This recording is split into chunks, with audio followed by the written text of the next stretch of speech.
آپ صلی اللہ علیہ وسلم ایک ہی رات میں سٹارز، پلینٹس اور گیلیکسیز کو کراس کرتے ہوئے زمین سے آسمان کی طرف گئے۔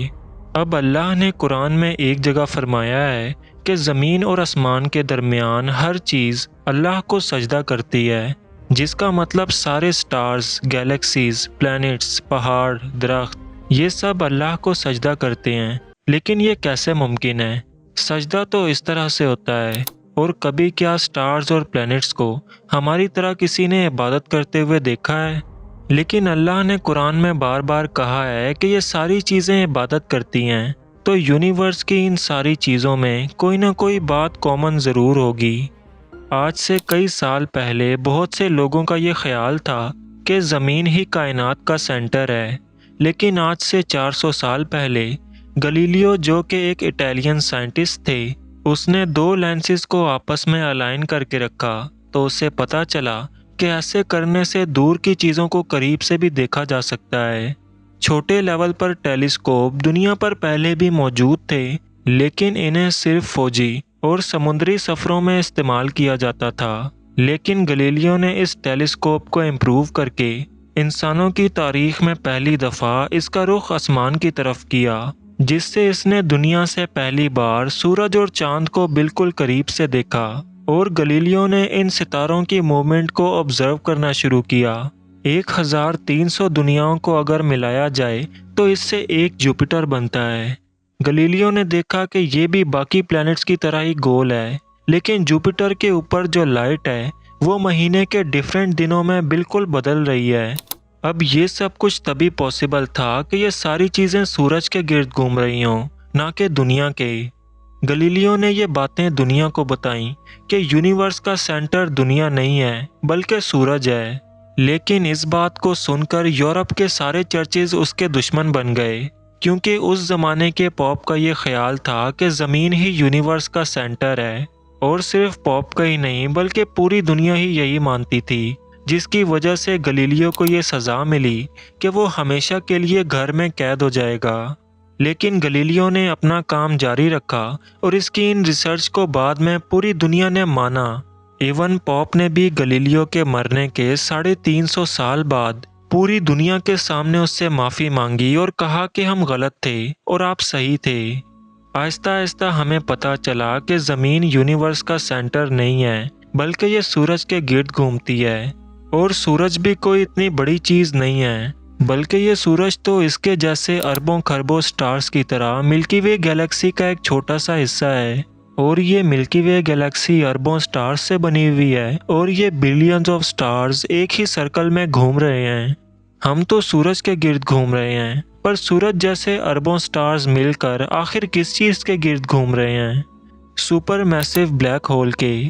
اس بلیک ہول نے، جو کہ ہمارے سورج سے 40 لاکھ گنا بڑا ہے، اس نے پورے گیلیکسی کو ایک سرکل میں رکھا ہوا ہے، جس طرح ہمارے سورج نے زمین، جوپیٹر، مارس اور ان سارے پلینٹس کو ایک سرکل میں رکھا ہوا ہے۔ لیکن یہ گیلیکسی بھی کوئی اتنی بڑی چیز نہیں ہے، بلکہ یہ لاکھوں اور گیلیکسیز کو ملا کر ایک چھوٹے سے کلسٹر کا ایک چھوٹا سا حصہ ہے۔ یہ لاکھوں گیلیکسیز مل کر ایک کلسٹر بناتے ہیں، اور یہ کلسٹر بھی کوئی اتنی بڑی چیز نہیں ہے، بلکہ اس جیسے لاکھوں کلسٹرز ملا کر ایک سپر کلسٹر بناتے ہیں، اور ایسے ہزاروں سپر کلسٹر اور بھی موجود ہیں۔ آپ اس سے ہمارے یونیورس کا اندازہ لگا سکتے ہیں۔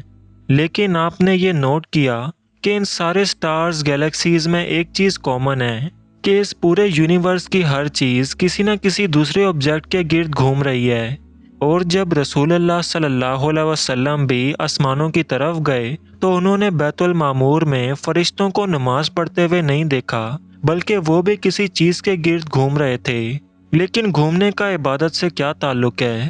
اللہ نے تو کہا ہے کہ یہ ساری چیزیں عبادت کرتی ہیں۔ لیکن کیا آپ کو پتہ ہے کہ اللہ نے یہ بات قرآن پاک کی کس صورت میں کہی ہے؟ سورہ الحج میں۔ حج میں مسلمان پوری دنیا سے اسلام کی سب سے مقدس اور ہولی جگہ کعبہ کے پاس جمع ہوتے ہیں اور بار بار اس کے گرد گھومتے ہیں۔ اب اس سرکل کا مطلب کیا ہے؟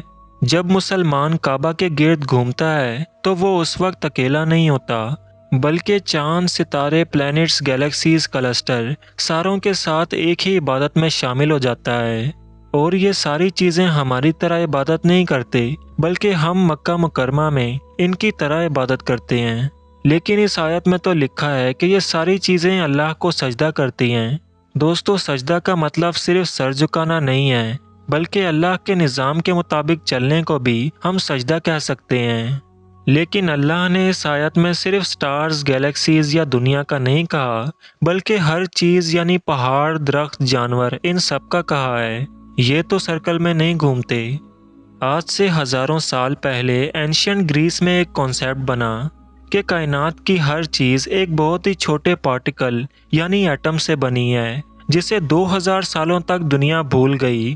لیکن آج سے 200 سال پہلے اس کانسیپٹ پر دوبارہ سے ریسرچ شروع ہوئی اور پتہ چلا کہ ایٹم ہی سب سے چھوٹا پارٹیکل نہیں ہے بلکہ اس کے اندر اور بھی پارٹیکلز ہیں، جیسے نیوٹرون، پروٹون اور الیکٹرونز۔ نیوٹرونز ہمیشہ ایٹم کے سینٹر میں ہوتے ہیں اور الیکٹرونز ان کے ارد گرد گھوم رہے ہوتے ہیں، بالکل اسی طرح جس طرح پلینٹ سورج کے گرد گھومتے ہیں اور سٹارز بلیک ہول کے گرد، جس کا مطلب ہے کہ کائنات کی ہر چیز چاہتے ہوئے یا نہ چاہتے ہوئے کسی نہ کسی چیز کے گرد گھوم رہی ہے، یعنی طواف کر رہی ہے۔ اور جب مسلمان کعبہ میں طواف کرتا ہے تو کائنات کی ہر چھوٹی سے چھوٹی چیز، جیسے ایٹمز کے اندر الیکٹرونز سے لے کر کائنات کی سب سے بڑی چیز یعنی پلینٹ، سٹارز، گیلیکسیز اور ایون بیت المعمور کے فرشتوں کے ساتھ ایک ہی عبادت میں شامل ہو جاتے ہیں۔ ہو سکتا ہے کہ اس لیے اسلام میں طواف کرنا سب سے بڑی عبادت ہے۔ تو جب سورہ حج میں اللہ پاک نے فرمایا کہ ساری چیزیں میری عبادت کرتی ہیں، تو یعنی یہ ہماری طرح عبادت نہیں کرتی بلکہ ہم مکہ میں کعبہ کا طواف کرتے ہوئے ان کی طرح عبادت کرتے ہیں۔ لیکن ان ساری چیزوں کے طواف کا ایک فکس ٹائم ہے، اور جب یہ ٹائم پورا ہوگا تب ہر شخص معلوم کر لے گا کہ وہ کیا لے کر آیا ہے۔ تو دوستوں، چینل کو سبسکرائب کر کے نوٹیفیکیشن بیل کو آن کر لیں۔